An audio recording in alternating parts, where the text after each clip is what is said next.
Thank you very much. Our next speaker is Hywel Williams, MP for Arthon and Plaid Cymru shadow spokesperson on Brexit. He's one of a minority of Welsh MPs who voted against triggering Article 50. Please welcome Hywel Williams. Thank you, and I'm delighted to be here this afternoon.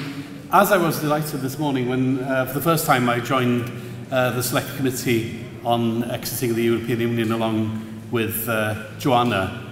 We are three actually with the other SNP member, but I assure you that we will be a strong and determined voice on our own cause, but also on your cause as well.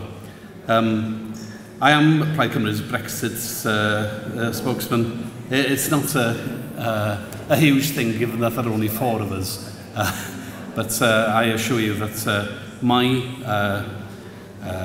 campaign, our campaign, will be in favour of your rights as well.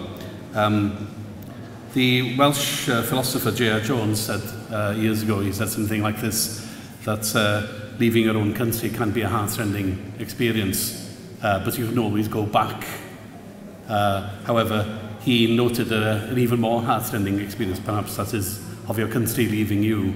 And that's how I felt after the referendum results last year, when, unfortunately, by a small majority, my country voted to leave. But that was a vote of despair, I'm afraid. It was a vote of people who have been excluded, people who have been made poor deliberately as part of central government policy.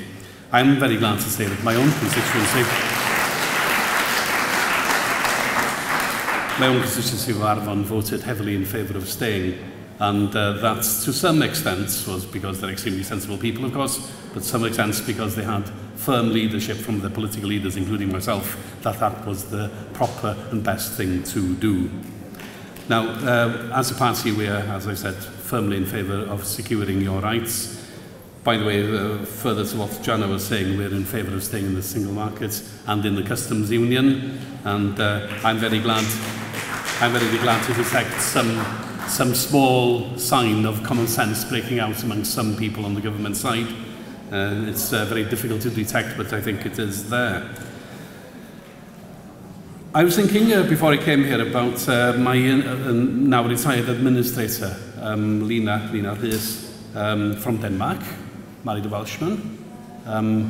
She has 2 sons. One, unsurprisingly, is called Olaf, and the other is called Cynnog, the Welsh name.